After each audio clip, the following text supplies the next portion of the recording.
decided to bust out these two kits and start working on them. This is the Iron Man suit. This is the Mark II suit from Mobius. And then I've got Dr. Smith and the robot from Lost in Space. Unless you're John Robinson, and then it's the robot. But got a lot of work done on the Lost in Space characters. I actually got all the sub-assemblies done. The bottom half is glued together. The torso section, I don't have it glued on because I've got to do some painting. Got all the, you can see all the on the pegs there. I've got all the parts together. It's just waiting for priming. This kit here, if you wanted to light it, it's very simple because they made it very easy for you.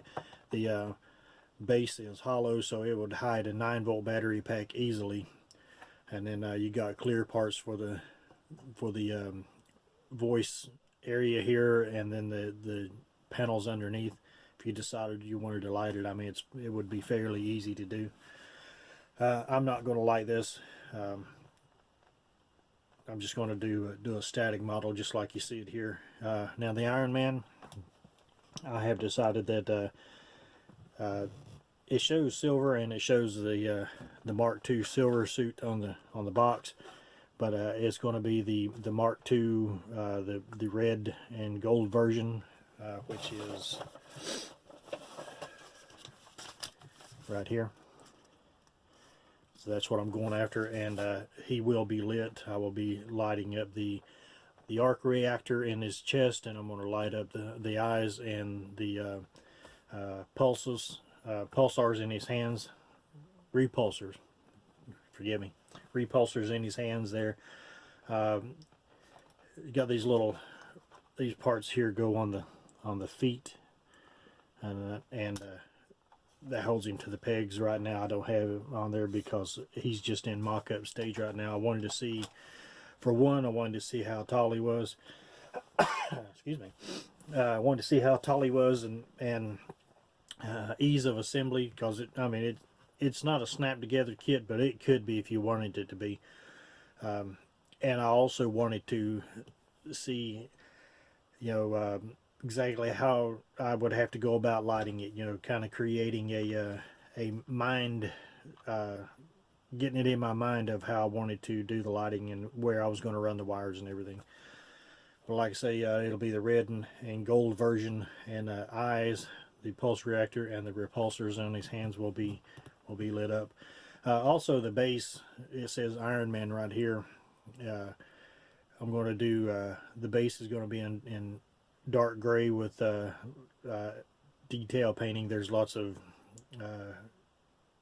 parts, or greeblies if you will, on the base and everything, that I will go back in, and once I get the base coat of, I'll paint it black because I'm going to light the Iron Man here, but I'll paint it black and then I'll come back and paint it dark gray, and then do a lot of detail painting.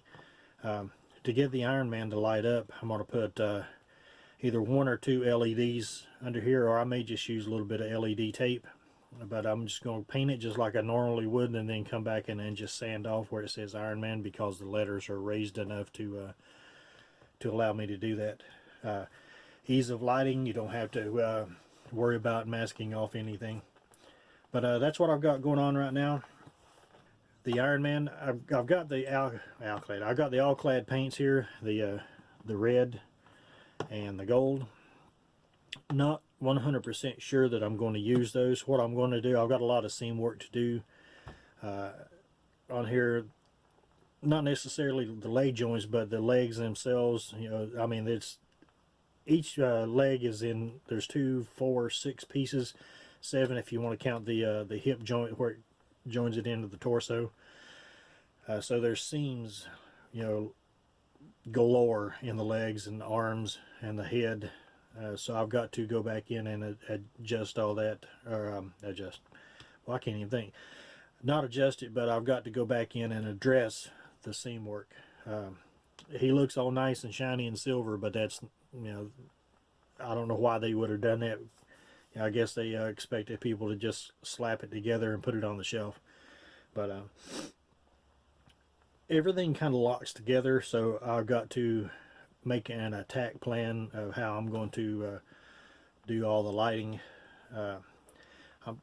You know, not only is it the way the arm joints and the leg joints have a little collar that locks them into place. They've got pins, so you know it's kind of difficult to explain. But there's two pins that when you put the front and back of the torso together, then the pins will lock in the leg joints, and it locks in the arm joints, and then you got to put the head together on the neck joint and everything. And I'm going to try to go in and do something different. I'm going to try to be able to, you know, assemble everything, like assemble the arms, and then be able to put them on at a later date. You know, that way I don't have to worry about seaming the arm joints or the leg joints or the neck joints. But I've got to address all the others. But that's what it is. You know, like I say, we're just I'm going to get started on that.